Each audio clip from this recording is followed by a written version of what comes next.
yang anak dihasilkan dari di luar nikah. Saya menyimpulkannya dengan pendek pikiran begitu. Saya yang membuat saya ini anak haram. Anak haram tuh gak layak hidup. Bagi saya saat itu anak haram tuh gak pantas buat ngerasain hidupan bahagia kan. Kita sama-sama dilahirin dari rahim ibu kan. Kok dia bisa, gua enggak. Kok dia bisa ngerasain bahagia, gua enggak. Itu salah benak di pikiran saya.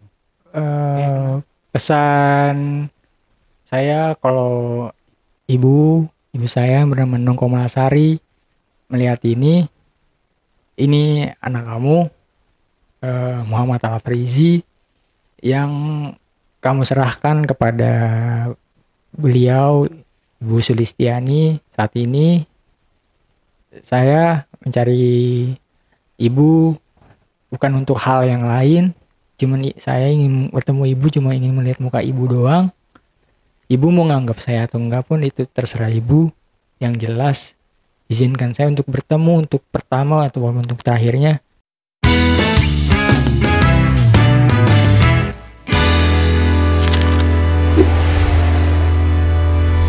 Curhat dong Bang Ale. Assalamualaikum warahmatullahi wabarakatuh. Ketemu lagi dengan saya Ale Jejak Backpacker. Satu-satunya host paling tampan sebekasi dan sekitarnya, yang pastinya wajib diselamatkan dari kepunahan. Dalam segmen Cuble, Curhat dong Bang Ale, di hadapan saya telah hadir seorang narasumber, di mana narasumber kita ini tengah mencari ibunya yang telah lama ia cari dan telah lama kehilangan akses entah di mana keberadaan ibunya sampai sekarang. Seperti apa kisahnya? Langsung aja kita sapa narasumbernya. Assalamualaikum, Bang Faris. Iya. Ya, Bang Faris, terima kasih nih udah hadir di studio Jejak Backpacker. Ya. Jadi Bang Faris ini adalah ingin mencari ibunya ya, yang sekitar 20 tahunan ada 20 tahunan yang lalu ya, bukan hilang ya sebenarnya ya. Jadi Bang Faris ini dititipkan sama seorang ibu yang waktu itu ibu angkatnya gitu ya. Tapi untuk sekarang ini ibu angkatnya ini telah meninggal dan ditemukanlah secari kertas surat perjanjian penyerahan seorang bayi pada waktu itu. Nah, bagaimana cerita lengkapnya mungkin Bang Faris bisa langsung cerita. Aman ya Bang Faris? Baik. Okay. Aman. Kalau aman silahkan Bang Faris, seperti apa? Monggo perkenalkan diri dulu mungkin. Ya, Assalamualaikum warahmatullahi wabarakatuh. Waalaikumsalam warahmatullahi wabarakatuh. Perkenalkan, nama saya Faris Muhammad Al-Farizi. Umur saya 20 tahun. Saya akan menceritakan dan di sini juga saya ingin mencari keberadaan ibu saya yang hilang kabar sejak saya lahir. Oke. Ya, cerita awalnya itu dimulai dari saya SMP. Saya memang merasakan hal yang kayak berbeda dengan keluarga. Oke. Sejak itu ya banyak sih omongan yang dari keluarga ataupun teman yang membuat saya tuh kayak kepikiran gitu. Tapi hal-hal yang kecil gitu. Sejak itu ada momen dimana ketika itu teman saya datang ke rumah saya main, lalu dia menanyakan nanya ke saya gitu, ibu lu tuh sebenarnya yang mana sih gitu. Saya tunjukkan lah fotonya, ibu gue yang itu. Terus dia lihat kok nggak mirip. Terus saya bilang ya iyalah gue mirip bapak gue. Terus saya lempar kalau bapak gue yang itu. Terus dia jawab nggak mirip juga. Nah, yang membuat saya kepikiran saat itu, saya bercandain lagi lah saat itu juga. Singkat cerita, beranjaklah saya di kelas 3 SMP. 3 SMP, saya lagi ya bersih-bersih lah, namanya bersihin kamar, menemukan sebuah dokumen yang punya almarhumah. Ya, memang nggak ada yang pernah ngotak-ngatik dokumen itu saat itu. Saat itu memang kebetulan aja dokumen itu ada di kamar saya. Di dalam bentuk kayak sebuah kardus gede gitu. Saya lihat, saya penasaran, saya lihat, saya gali, saya menemukan satu hal yang gimana tuh kayak aneh gitu, menarik saya lihat gitu. Saya lihat, saya baca kan, kok ada nama saya di situ. Saya telah lebih dalam. Ternyata surat itu tuh ada mengandung kata adopsi. Saat itu saya belum mengerti apa tuh adopsi. Bagi saya tuh kayak hal adopsi itu bagi saya tuh kayak hal-hal yang hanya di sinetron doang. Awalnya bagi saya nggak mungkin kayak hal kenyataan tuh bener ada. Sampai akhirnya saya nanyalah ke ayah saya. Tapi saya ini manggil ayah saya ini dari kecil emang om. Kan ini nggak tahu kenapa emang dari kecil dididiknya itu manggil om. Oke. Nah setelah itu saya nanyalah sama ayah saya itu atau om itu. Saya nanya, om ini surat ini maksudnya apa? Om saya nggak tahu menahu. Dia cuma jawab, om nggak tahu. Ya om, yang om tahu, ya kamu anak mama. Gitu. Saat itu saya nengkar lagi, kalau cuma anak mama kenapa sini ada nama orang lain? Terus dia jawab, om nggak tahu menahu. Om nemuin kamu saat itu umur 2 tahun. Om nikah sama mama kamu udah ada. Itu yang membuat saya mikir, berarti saya itu bukan anak dari mereka berdua kayaknya. Ataupun dari salah satu dari mereka. Singkat cerita, saya ya masih berpikir lah kalau kemana sih keberadaan ibu saya sebenarnya. Apa yang dilakuin ibu saya gitu, kenapa ngebuang saya begini. Sebab dan kenapanya kenapa gitu. Terus ya setelah itu saya umpetin surat itu. Saya umpetin di balik baju. Hal yang pertama saya lakuin tuh nelpon teman saya. Oke. Teman terdekat saya telepon. Saya bilang, temenin gue yuk keluar. Kemana? Udah ada yang mau gue unjukin ke lu. Saat itu emang teman saya udah sering ngomong ke dia, gue nih kayak ngerasa gue bukan anak kandung, gue anak pungut. Teman saya kayak emang gak ada aja yang kayak gitu. Cuman saat itu hari itu saya membuktikan bahwa anak pungut tuh ada sebenarnya depan muka dia. Saya bilang ke dia, cerita dia. Saya kasih surat ini ke dia dan dia baca. Maksudnya apa semua ini, Ji? Gue anak haram. Saya langsung menyimpulkannya gitu karena nama bapak saya nggak ada. Nama bapak saya nggak ada, cuma hanya ada nama ibu, kedua belah ibu, dan itu yang membuat saya, oh ya udah, gue anak haram. Yang anak dihasilkan dari di luar nikah. Saya menyimpulkannya dengan pendek pikiran begitu. Lalu teman saya mencoba menenangkan saya. Tapi saya itu benar kayak rasanya campur aduk.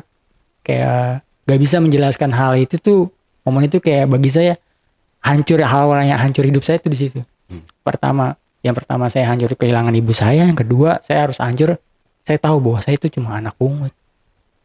Terus lalu setelah itu saya muter-muter lah dengan teman saya, menenangkan saya ngoceh-ngoceh, saya bilang, gue mau ketemu ibu gue mau tahu ibu gue kayak apa sih, gue mau tahu masa ya semua orang punya ibu, kenapa gue enggak, kita sama-sama makan nasi, kita sama-sama keluar dari rahim ibu, kenapa gue nggak bisa kayak mereka. Teman saya nggak bisa jawab apa-apa di situ. Saya nggak mau pulang saat itu, saya lari lagi ke rumah teman saya, lari nginep, saya ngabarin saudara saya, kalau saya mau bicara ke paman saya. Saya disuruh datang ke rumah. Paman saya kayaknya saat itu udah tahu saya bakal bahas apa. Datanglah suruh ke rumah katanya. Saya datang, suruh duduk. Kenapa? Kamu kenapa? Saya aku nemu ini di kardus mama. Surat apa? Surat ginian. Saya cuma mukul kertas itu, dilipat, mukul kepala saya. Dia bilang, kamu nemu dari mana sih? Gak usah aneh-aneh, gak usah mikir yang macam-macam. Kamu tuh anak mama. Saat itu saya belum masih menenangkan saya. Kamu tuh anak mama, udah. Surat ini cuma formalitas, cuma buat nutupin doang. Mama tuh dulu, emang kamu tuh anak kandung mama. Surat ini dibuat cuma buat ngelindungin mama kamu aja dalam situasi yang ya itu pun nggak tahu. Saat itu saya mikir masih ada hal yang ganjil bagi saya di situ. ada yang ditutupin. Sampai akhirnya satu momen semua kabar itu nyebar sama keluarga besar saya. Nyebar. Tiba-tiba saya di calling kakak angkat saya yang pertama. Di telepon, Paris, kamu gimana kabarnya? Baik. Sekolahnya gimana? Udah enggak. Sekolah di kampung aja. Mbak yang bayarin semuanya. Ntar Mbak yang nebus ijazah semua. Kamu mau bebas sekolah di mana? Saat itu saya pikirin saya, enak nih sekolah. Karena saya pengen ngerasakan namanya dunia SMA. Saat itu, ya udah Mbak, aku mau. Ya udah, mau kapan berangkat? Besok. Saya langsung bilang gitu tanpa mikir panjang. Besok. Ya udah, besok Mbak pesanin tiket. Singkat cerita, berangkatlah saya ke Jawa Timur. Setelah sampai di Jawa Timur, di kediaman kakak saya ngerasa ya hal itu ya bagi saya saat itu bisa saya sekolah dan nyari ibu saya. Saya nggak mau lepas dari misi ini. Saya sekolah, ternyata kakak saya ini malah lempar saya ke kakak ipar saya. Jadi kakak ipar ini adalah istri dari abang angkat saya. Oh, oke. Dilempar lagi sama dia. Nggak tahu hal itu kenapa. Ya karena mungkin alasan sibuk atau gimana, saya mencoba untuk mengerti aja. Saya dimasukkan ke dalam pondok pesantren di Jawa Timur. Saya mondok itu ada kisaran 6 bulan, 7 bulan. Saya mondok di situ. Di satu momen saya kayak bicara empat mata sama kiai saya. Kiai, saya mau bicara. Ada yang saya mau tanyain. Apa Le? Gimana sih Le? Yai, hukumnya seorang ibu yang membuang anaknya. Kenapa kamu nanya gitu? Saya ceritakanlah apa adanya tanpa melebih-lebihkan apapun. Kiai saya cuma bilang, doakan saja. Ibumu baik-baik aja. Nanti kamu bakal dipertemukan kok di waktu yang tepat. Tugas kamu saat ini belajar di sini. Belajar. Doain ibu kamu, doain almarhumah ibu kamu, ibu kandung kamu. Udah. Itu aja. Saat itu saya manut aja, saya belajar, doa. Tapi dengan sisi lain, dengan pikiran tekanan saya yang membuat saya ini anak haram. Anak haram tuh gak layak hidup. Bagi saya saat itu, anak haram tuh gak pantas buat ngerasain hidupan bahagia. Pantas tuh bakal ngerasain siksaan gitu. Saat itu saya mikirnya begitu. Saat itu yang buat saya ketekan banget sampai akhirnya saya pamit sama kiai saya. Karena saya udah gak kuat. Karena masalah di kampung membuat saya yang amburadul, kakak saya yang bodoh amat. Jadi pernah tuh di satu momen ketika saya sakit di pondok. Saya sakit, mengidap penyakit yang namanya ya penyakit umum di pondok lah. Sampai sering bolak-balik pulang ke pondok. Sampai ya abang sama kakak saya mengira saya itu pemalas. Di sekolah kan gak tahu untung, gak tahu diri. Dari sekolah kan jauh-jauh. Cuman nyatanya nggak ada orang yang mau main-mainin penyakit. Saat itu pihak pengurus pesantren ingin memulangkan saya. Agak diistirahatkan sebentar. Cuman kakak saya nolak. Di telepon, ini maaf anaknya mau saya antar pulang ke rumah kakaknya. Jangan di sini, saya sibuk. Saya nggak terima. Antar aja ke rumah kakeknya. Saya cuma pas diceritain hal itu yang ngebuat saya ya sakit dengernya. Ya mikir gini, ya iya gue tahu kok gue bukan anak kandung. Gue tahu kok gue anak pungut. Gue tahu kok gue gak ada hubungan darah sama lu. Cuman sikap lu jangan begini. Kita dirawat dengan satu ibu yang sama. Masa ya mama juga pasti ngamanainnya ke abang-abang ke kakak-kakak semua untuk ngedidik adiknya yang paling kecil. Saya mikir saat itu gitu. Saat itu saya setelah pamit dari kiai saya lari ke Nganjuk dengan modal 50.000 itu minjem saya ke teman saya. Saya nelpon malam-malam, telepon teman saya, gue mau minjem 50.000 dong. Buat apa? Buat naik kereta. Besok pagi gue mau berangkat. Ya udah ditransfer lah. Saat itu saya berangkat dengan 50.000, saya ngabarin keluarga saya di Nganjuk. Singkat cerita saya beli tiket, saya berangkat, saya nggak pamitan sama sekali, nggak sama sekali. Saya membuat saya masih sakit hati sih itu. Saya berangkat, nyampe Nganjuk, disambut baik sama ibu saya, diantar ke rumah. Ya hal itu yang baru saya merasakan kayak, oh ini tuh namanya keluarga tuh kayak gini sebenarnya, saling ngerangkul. Saat itu ya budi saya ngerawat saya, nenangin saya segala macam, ngejelasin apa yang kamu pikirin tuh nggak bukan yang benar. Kayak bahasa Indonesia itu dia ngomong, kamu tuh anak mama kok, bener kok, kamu gak usah mikir mana-mana, mama benar-benar sayang kamu. Udah, cuman kita semua nggak ada yang tahu ayah kamu siapa. Saat itu saya mikir, ya udah. Satu momen datanglah paman saya yang emang notabene emang dia dulu salah satu orang yang terdekat dari ibu saya. Datang, saya salim, dia cerita, duduk di samping saya. Kamu nemu surat dari mana, Paris? Di dokumen mama. Terus, kamu tahu ceritanya? Iya.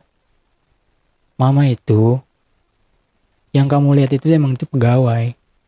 Mama Nung Komalasari yang kamu dengar namanya dan kamu lihat di surat itu tuh pegawai mama dulu. Dia kerja di salah satu tempat yang mau usaha mama. Sama, Mas juga sama, pegawai mama. Mama kamu itu memang kemungkinan ngambil dari dia. Kalau memang menurut Pak Mas itu 80% kamu anak dia. Tapi secara 20% kamu anak mama. Saya mikir, kenapa mikirnya kayak gitu tuh. Terus Mas saya ngejawab kayak, ya kemungkinan juga ya kamu tuh orang Madura. Cuman nggak tahu mungkinnya ayah kamu dimanapun gak ada yang tahu. Cuman kalau Nung Komalasari itu salah satu pegawai mama dulu. Singkat cerita, ya saya benar-benar aneh gitu, omongannya udah beda semua,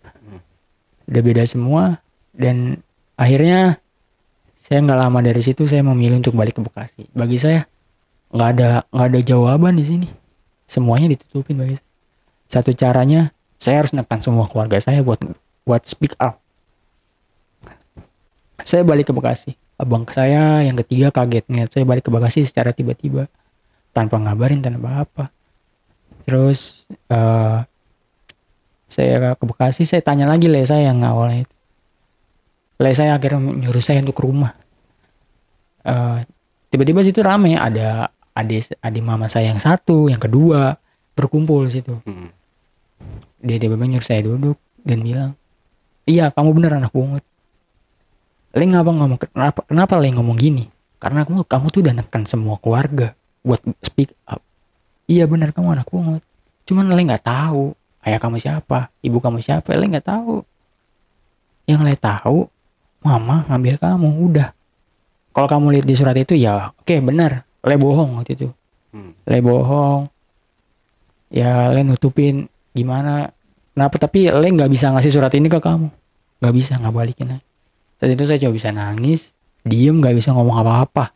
Bagi saya faktanya benar-benar firasat saya dari dulu kalau saya itu emang anak pungut. Singkat cerita, ya lele saya, saudara saya nganggep, wah udahlah saya pengganti orang tua kamu kok, kamu gak usah mikir mana-mana. Terus saya sekolah lagi, disekolahin sama kakak ipar saya. Disekolahin sama kakak ipar saya, sekolah, didaftarin sama dia, dibantu biaya sama dia.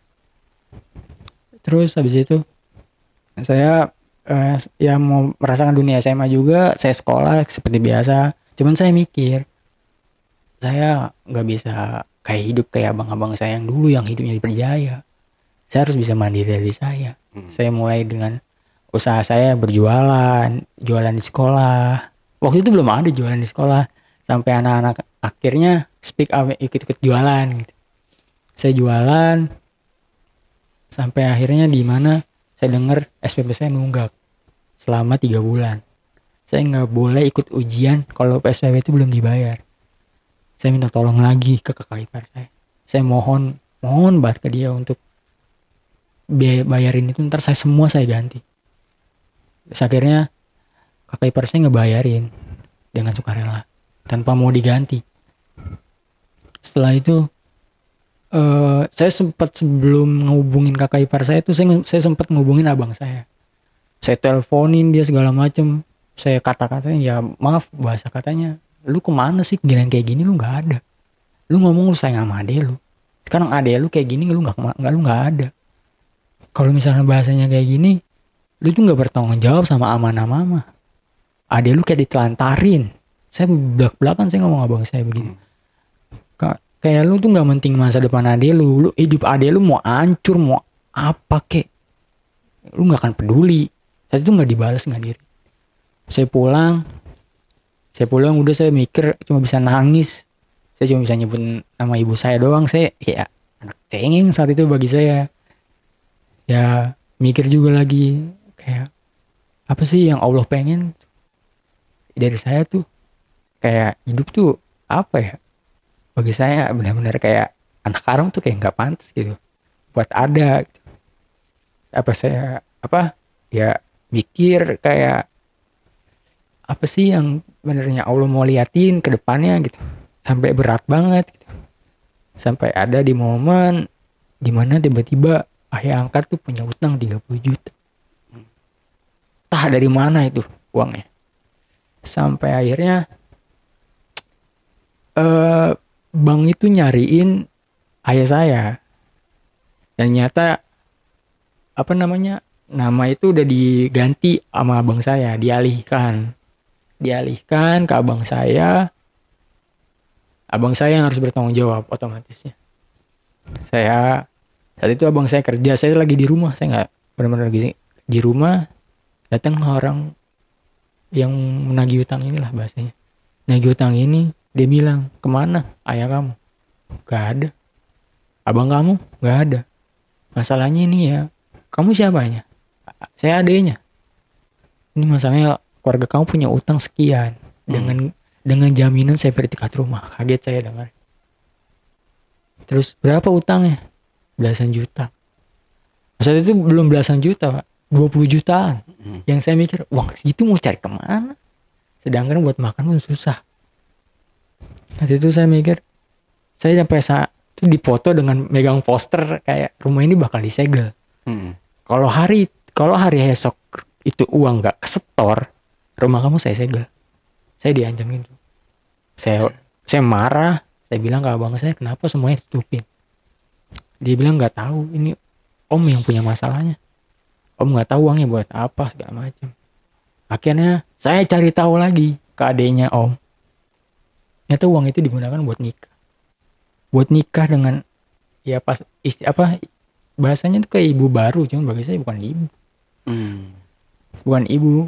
Terus ya dia nikah ngabisin uang itu dengan entengnya, sedangkan saat itu kondisi pendidikan saya kegantung siapa yang mau tanggung jawab.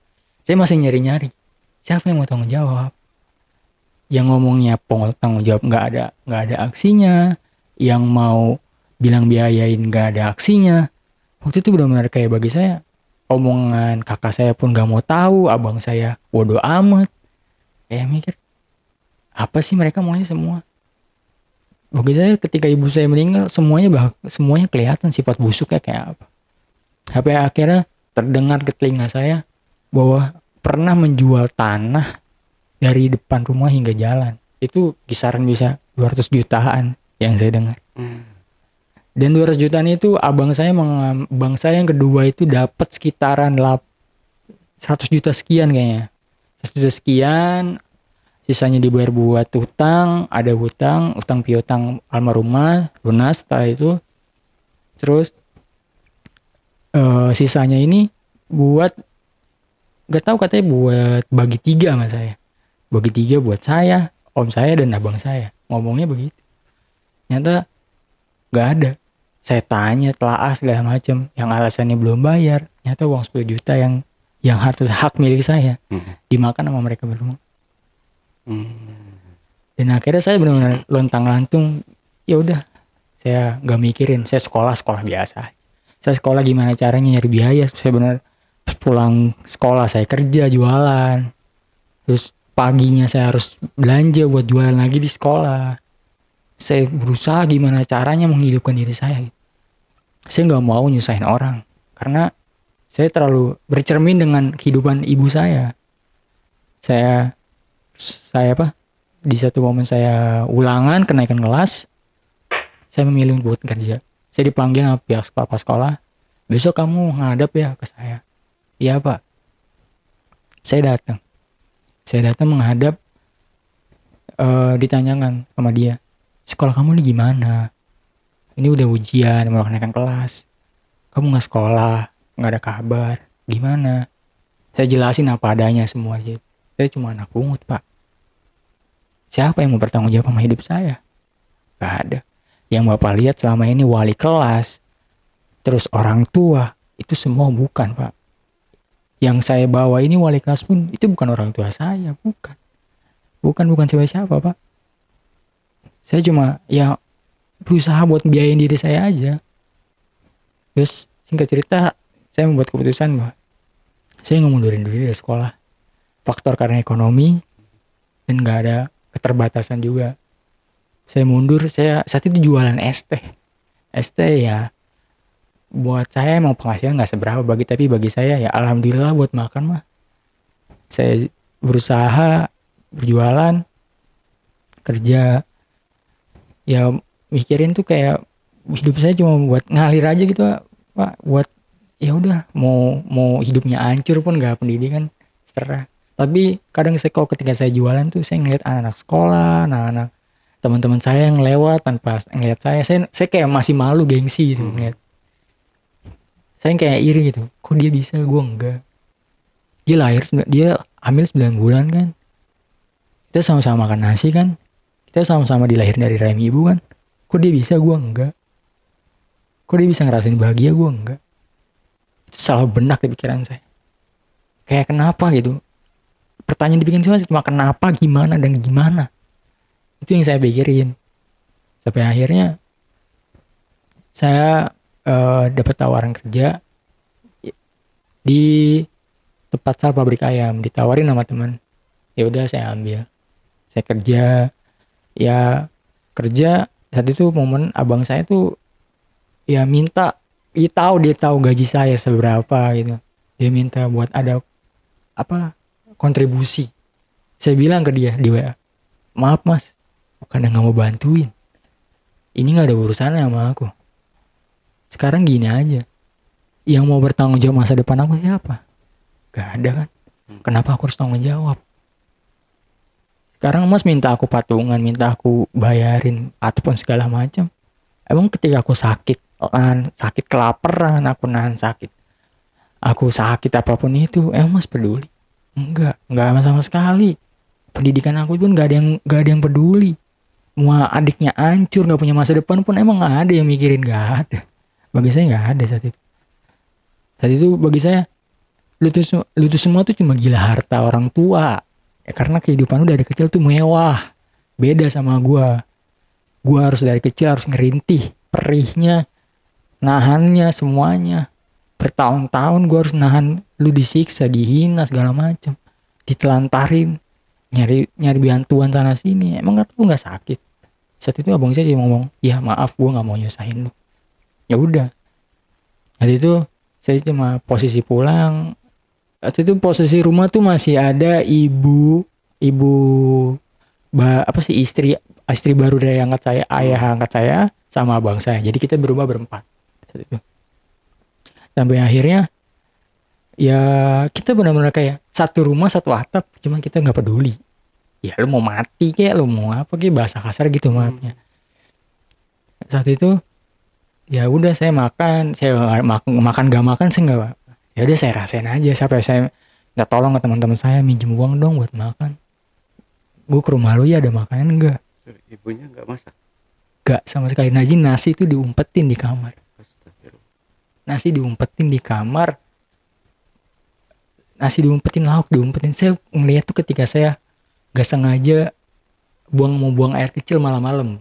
Sambil ngintip lah. Saya ngeliat tuh ada nasi. Secen tuh apa sih, kayak ya banyak lah mungkin nasi di kamar sama lauk-lauknya. Yang membuat saya tuh kayak, oh gini yang namanya keluarga. Saya mikir, saya balik lagi ke pikiran saya dulu. Oh ini yang namanya keluarga. Iya wajar sih, cuma anak pungut, anak haram, apa sih yang diharapin? Gak ada sama sekali. Kalian tuh cuma apa ya, menjadikan saya itu sebelas kasihan buat orang lain gitu.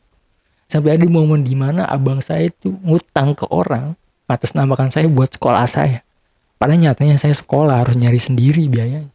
Sampai saya kerja pun gak dibayar sama orang. Saya udah. Saya di situ bagi saya udah. Saya pulang, bawa makan. Kalau nggak makan juga nggak apa-apa. Benar-benar minta tolong doang sama temen. Yang saya andelin satu cuma teman-teman saya doang. Teman-teman saya doang. Terus saya diem-dieman sampai ada momen dimana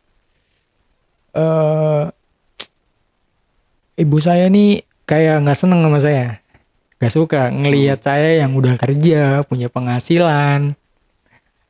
Gak senangnya tuh dia ngerasa diri saya sombong, rasa diri saya itu tinggi. Si Pak Haris punya uang belagu. Padahal dia pernah nggak tahu saya nyari uang tuh kayak gimana. Dari ketemu malam buat makan. Sampai saya dia satu momen minta tolong ke saya. Haris, namanya Mi kan. Mi boleh minta tolong gak? Mi minjem uang dong 350 buat bayar SPP anak Mi. Saya kasih tanpa saya mikir. Saya gak mikir.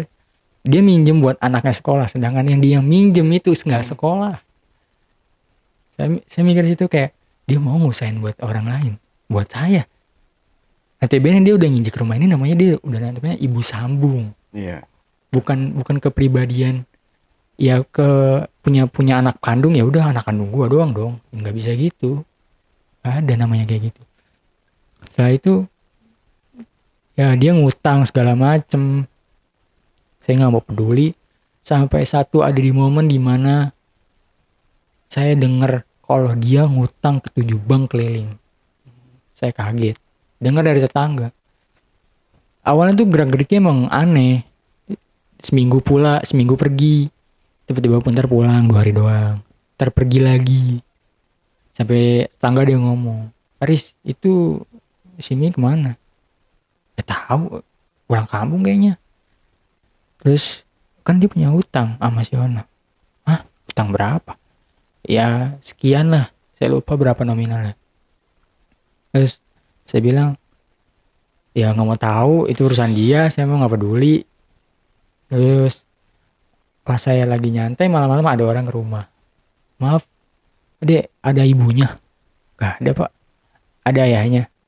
Gak ada juga. Kemana? Gak tahu. Gak pamitan sama saya. Iya, ini saya mau nagih angsuran. Berapa? 1 juta sekian lah. 1 juta saya ingat. Itu nunggak ya? Iya soalnya ibu kamu udah nunggak. Sampai minjem KTP orang lain buat minjemnya. Saya bilang, KTP orang lain gimana Pak? Iya dia pakai data orang lain buat minjem uang. Dia mohon-mohon. Terus ya nggak tahu Pak, jangan nagih saya bukan anaknya. Ya tapi ini bilang rumahnya, ini bukan rumah dia Pak. Saya ngotot ke DP kolektor. Ini bukan rumahnya Pak. Ini rumah saya. Rumah ibu saya. Kalau dia ngaku-ngaku rumah dia, ya dia yang bohong. Dia siapa? Dia DP kolektor itu sempat kayak mencoba mengerti satu. Berarti kamu bukan anak siapa? Bukan anak kandungnya? Bukan lah. Dia emang siapa? Saya merasa emosi itu. Dia siapa Bu? Dia bukan siapa Pak. Waktu itu ya udah. Datang lagi nggak lama dari itu. Itu ibu-ibu 2 datang. Ibunya ada? Gak ada Bu. Mau ngapa? Kena ada apa? Ini saya mau nagih utang. Udah berapa 2 bulan gak bayar-bayar. Kalau gini caranya mah barang-barang rumahnya pengen saya ambil. Gak bisa gitu dong Bu. Ini rumah saya. Lah katanya rumah dia. Ya enggak Bu, kata siapa? Kata dia, ini rumah dia. Bukan lah, ini rumah saya. Gak ada istilahnya ini rumah dia. Keluarga besar saya tanya saya, emang di rumah dia? Bukan. Emang yang bangun dia? Bukan. Kalau ibu mau ngambil barang-barang saya, yang hadapin saya dulu sini. Begini. Terus orang itu coba buat minta nomor teleponnya. Saya kasih lah ke pihak yang mengenal ibu ini. Saya kasih. Udah. Besoknya enggak, di malam itu saya VN ke saudara dari keluarga ayah angkat. Saya bilang, kalau mau kabur aja, bawa baju sekalian. Gak usah namanya kayak gini. Kayak gini bikin nyusahin orang rumah, bikin malu. Siapa yang bakal tercoreng namanya? Mama.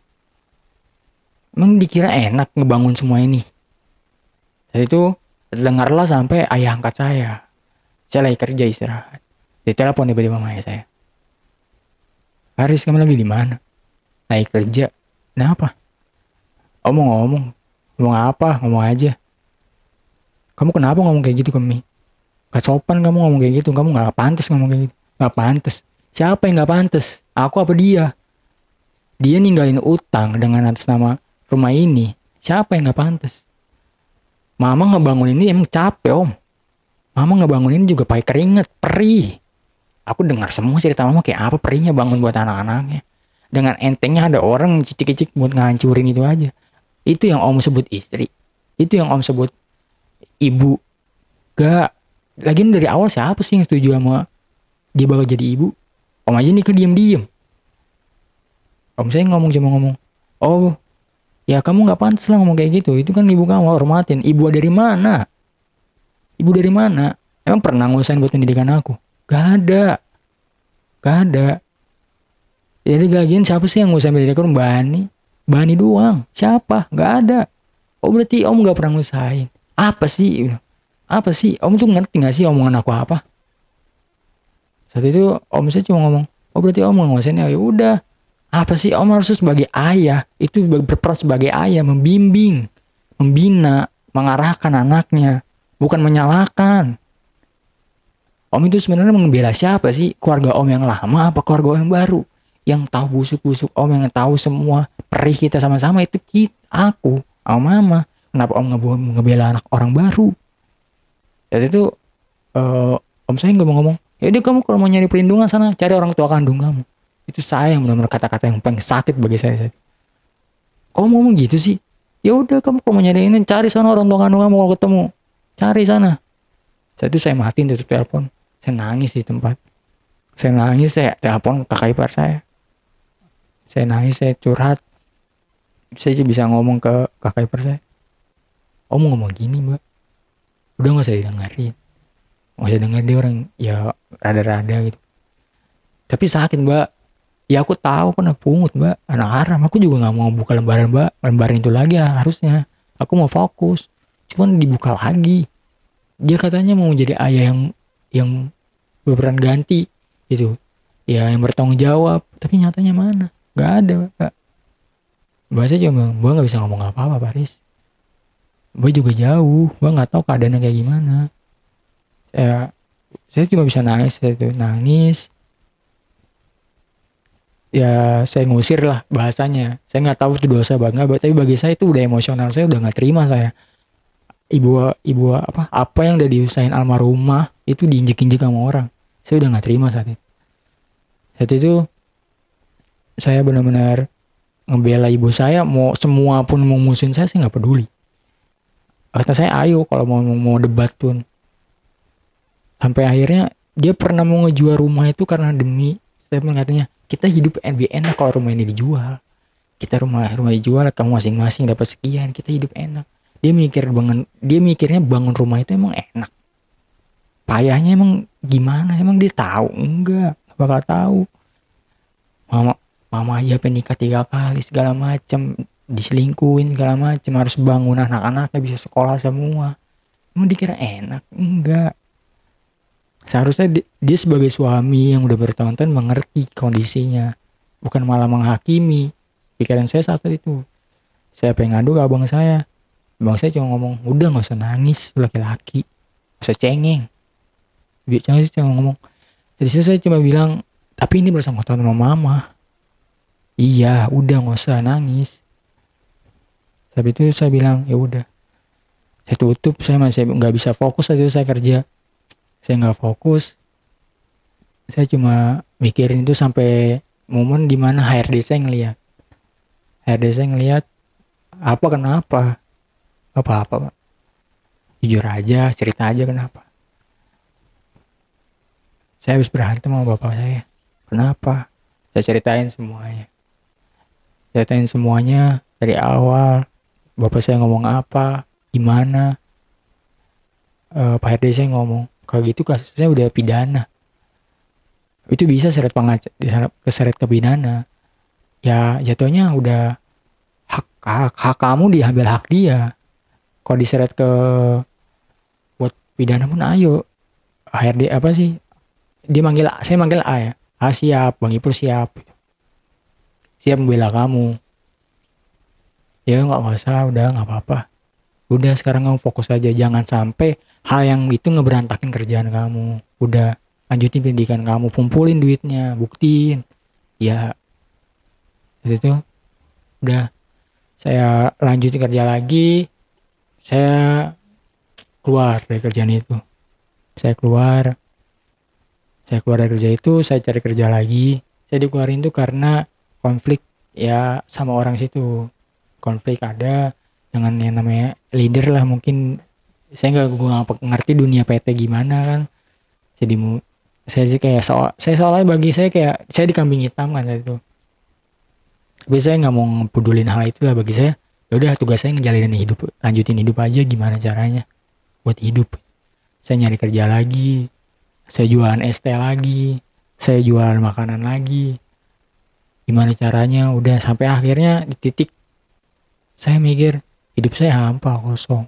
Saya ngerasa diri saya kayak depresi kayak apa sih sebenarnya hidup ini? Kembali lagi ke pikiran yang dulu, balik lagi. Hidup ini sebenarnya apa sih? Tujuan Allah tuh apa sih? Allah tuh maunya apa sih? Saya itu kayak ngeraguin Allah saat itu. Emang salah saat itu saya ngeraguin Allah. Sebenarnya Allah maunya apa sih? Apa sih Allah maunya apa? Mau sampai kapan begini terus? Saya selalu berdoa, minta kehidupan yang baik. Engkau juga ngelihat apa yang telah terjadi semuanya. Tapi kenapa semuanya masih berantakan? Saya pengen nangis, depresi. Saya nggak mau, kayak tetap saya kosong saat itu. Sampai abang saya nanya, lu mikirin apa sih? Enggak, gue nggak mikirin apa-apa. Paling saya bikin situ, masa depan saya mau jadi apa? Nggak ada yang ngebangun, nggak ada yang ngebina, nggak ada yang nge-support, nggak ada yang apapun. Salah satu cara satu-satunya buat saya adalah saya harus nemuin ibu saya. Saya harus tahu cerita semuanya gimana. Kalau saya begini terus, yang ada saya buta, depresi. Saya yang ada. Yang ada saya cuma mati di tangan saya sendiri. Satu caranya saya harus nyari ibu saya. Ya walaupun saya pikirannya kemungkinan belum tentu ibu saya nganggap saya. Cuman pikiran saya itu mengetahui ibu itu udah lebih baik bagi saya. Setidaknya saya tahu bahwa beliau masih ada. Beliau ya sehat-sehat aja. Udah cukup sih bagi saya itu saat itu. Sampai saya tuh benar-benar kosong, bingung mau nyari kerja kayak apa. Sedangkan teman-teman saya bisa kuliah, bisa kerja, hidupnya nyaman. Bagi saya itu penglihatan saya, tapi nggak tahu kehidupan mereka kayak apa. Sampai mikir kayak apa ya, kayak kenapa ya kok orang lain bisa ngerasain hal yang namanya enak gitu, kok gue enggak gitu. Kenapa sih? Bingung gitu, kayak apa sih sebenarnya tujuan hidup tuh apa? Sampai akhirnya teman-teman saya ya nenangin saya segala macem.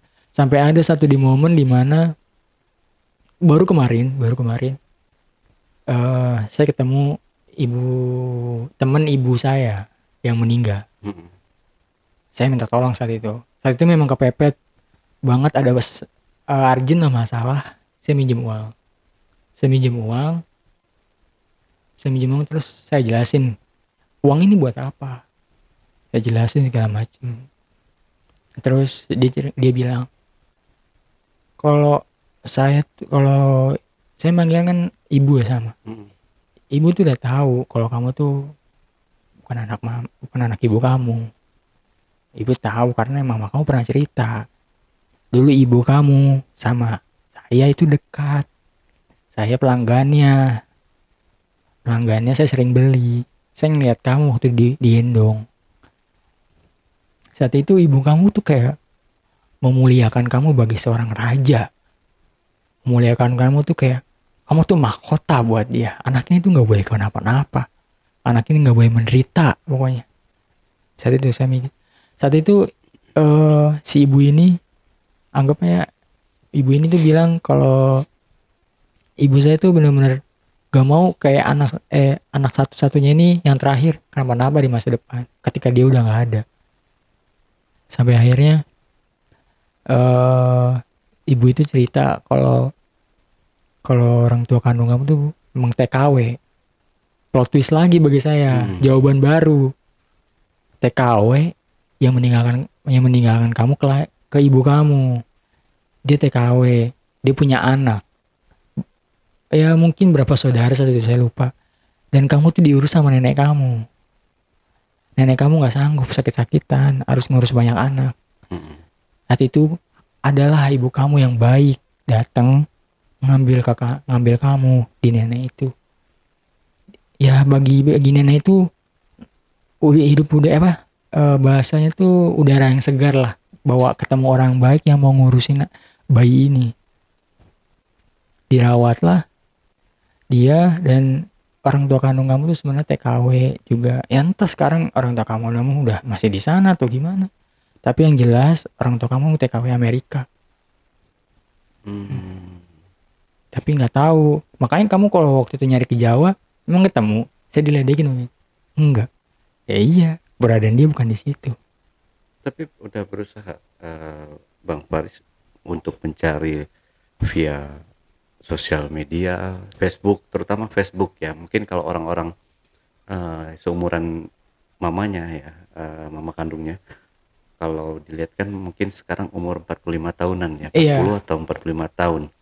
Nah, biasanya di umur-umur segitu kan memang mereka lebih banyak main sosial medianya di Facebook ya. Jarang sekali mereka itu bermain Instagram atau sosial media lain. Itu belum pernah berusaha untuk mencari di Facebook. Waktu itu memang pernah diusulin sama teman buat nyari di sosial media. Cuman bagi saya, ya emang kita punya fotonya? Enggak juga. Mau nyari biodata secara biodata pun yang ada yang takutnya yang ngaku-ngaku. Oke. Maksudnya ditelusuri dengan mencari nama aslinya. Oh, nama aslinya? Nama aslinya Nung Komalasari. Nah, mungkin ditelusuri terus dichat satu-satu gitu. Enggak. Belum pernah. Karena terbatas pengetahuan sih lebih tepatnya. Karena kita nggak tahu surat itu tuh ya apa sih, kayak benar-benar terdaftar ke negara apa enggak, bagaimana sih nggak ngerti gitu. Jadi bagi saya yang mau saya usahain tuh cuma bisa doa, nyari-nyari aja, udah kayak orang kebingungan bahasanya dah. Tapi tahu nih untuk penyerahannya sendiri di lokasinya di mana dulu? Penyerahannya sendiri itu saya kurang tahu di mana. Cuman surat itu surat itu tertera di Bandung. Oh, di Bandung. Di Bandung. Surat itu tertera di Bandung 2005. Ditandatangani oleh ibu kandung saya sendiri. Saat itu ibu saya berumur 25 tahun. Dengan suratnya. Dibawa suratnya? Di foto tadi saya segini. Oh, di foto. Iya. Oke, mungkin nanti kita maksudnya kalau boleh juga sih di foto. Maksudnya kalau misalnya ada yang aslinya kan mungkin kita lihatkan ke penonton dan mungkin ditahan nanti, itu Pak. Ditahan. Ditahan sama omnya itu ya? Iya. Oh. Ditahan. Untung udah difoto ya. Oh iya. Oke. Ditahan, nggak mau ingin dikembalikan ke saya. Jadi makanya yang buat saya itu ada hal sesuatu ini sebenarnya kayak teka-teki.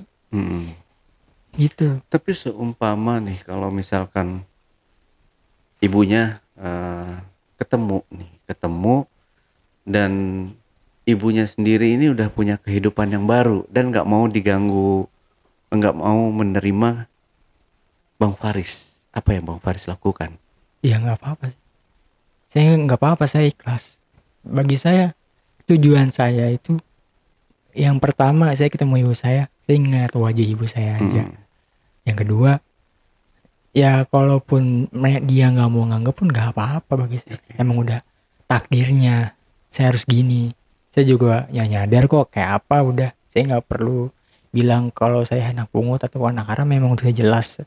Walaupun orang tua saya belum menjelaskan secara detail tuh gimana. Tujuan saya untuk ketemu dia, melihat dia, ya minta maaf walaupun saya nggak salah. Saya mau minta maaf ke dia. Setidaknya saya mau cium tangan untuk pertama dan terakhir untuk dia. Tapi nggak mau meminta pertanggungjawaban beliau? Enggak usah. Bagi saya, lu kenapa ngelahirin gue ke dunia? Buat tapi ini lu doang. ngebuang gue. Bagi saya nggak perlu jawaban itu. Kalau seandainya itu orang tua juga harus bisa mikir. Kalau memang tujuan dia melahirkan untuk sebuah anugerah anak kan, tapi ujungnya dibuang, bagi saya berarti saya bukan anugerah buat dia. Saya bagi dia itu cuma bala bencana. Ya, makanya saya cuma datang, mungkin cium tangan untuk pertama dan terakhirnya udah. Setelah itu nggak apa-apa, mau anggap saya apa juga. Bagi saya ya udah, mau ke depannya gagal, hancur pun, gimana pun, sebenarnya saya udah ngeliat ibu saya kayak apa. Bentar ketika saya punya keluarga, sebenarnya saya nggak mau hal ini terjadi di anak-anak saya. Itu yang saya pikirin, dan saya tanemin bahwa prinsip almarhumah pun saya tanemin. Gimana pun caranya kita nggak boleh nyusahin orang lain. Itu. Oke. Kita bacakan dulu aja ya untuk suratnya ya. Nah, ini. Jadi mungkin di sini ya, mungkin teman-teman di penonton di rumah mengetahui atau setidaknya tahu dengan nama ini, bahwa ini surat pernyataannya saya bacakan ya. Yang bertanda tangan di bawah ini nama Enung Komalasari, umur 25 tahun, agama Islam, menyatakan bahwa anak saya yang bernama Muhammad Al-Farizi telah saya serahkan dengan ikhlas dan rela kepada nama Ibu Sulistiani, umur 39 tahun, agama Islam. Apabila di kemudian hari ada tuntutan dari pihak keluarga saya maupun ayah dari Muhammad Al-Farizi tidak berhak menuntut atau mengambil anak tersebut di atas dari Ibu Sulistiani. Dan apabila saya melanggar perjanjian ini, saya siap untuk dilaporkan kepada pihak yang berwajib.